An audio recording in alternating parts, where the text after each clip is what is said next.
ऐसी जगह थी, बाकायदा एक महल मालूम हो रहा था। नेक दिल चिड़िया की हैरत की इंतहा न रही।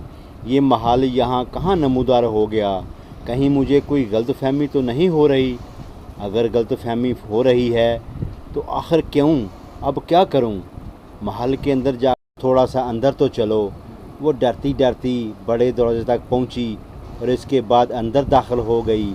बहुत ही अजीमुल शान महल था, लेकिन बिल्कुल वीरान। वो आगे बढ़ती रही और महल के बैरूनी हिस्से में से गुज़रती हुई महल के एक बड़े से हाल में जाकर रुक गई। इस हाल में पत्थर का एक बुत नज़र आ रहा था, लेकिन ये बुत क्या था? एक अजीबो गरीब भयानक सी शक्ल थी। वो इसे खौफज़दा नज़रों से देखती रही।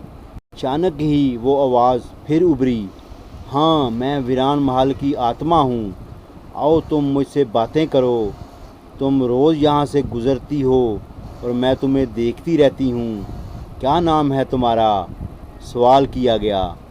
नेक दिल चिड़िया के हलक से पहले तो आवाज़ ही ना निकली, लेकिन इसने सोचा कि ये तो बुरी बात है। वो इससे इसका नाम पूछ रही है, इसे अपना नाम बताना चाहिए। मेरा नाम नेक दिल चिड़ी है। तुम यहाँ से रोज़ गुज़रती हो।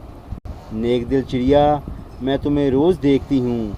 आज तुम भी अकेली हो और मैं भी अकेली हूँ। बैठो मेरे पास, मुझे अपने बारे में कुछ बताओ। आवाज़ में बड़ी हमदर्दी थी। नेक दिल चिड़िया की आंखों में आंसू आ गए। इससे पहले किसी ने इससे इसके दिल का हाल नहीं पूछा था। नेक दिल चिड़िया ने कहा, वीरान महल की आत्मा, मैं तुम्हें इस नाम से पुकारूं? उसने कहा, हाँ, बस मैं एक मज़लूम चिड़िया हूँ। मेरी माँ मर चुकी है और मेरे बाप ने दूसरी शादी कर ली है। मेरी सौतेली माँ के और भी बच्चे हैं, वो पहले से इसके साथ थे और मेरे बाप ने मुझ पर से हर तरह की तवज्जो हटा दी है। मेरे भाई मुझ पर तरह तरह के जुल्म करते हैं। घर के तमाम काम मैं करती हूँ, फिर भी माँ मुझे बचा कुचा खाना देती है। वो भी ऐसे कि अगर बच गया तो बच गया, वरना कह देती है कि आज खाना नहीं है। जो खाना मेरे सामने आता है वो चुसी हुई हड्डियाँ और प्लेटों में लगा हुआ सालन होता है। इस कहानी के चौथे हिस्से के लिए इंतज़ार करें। चैनल को सब्सक्राइब करें, लाइक करें, शेयर करें।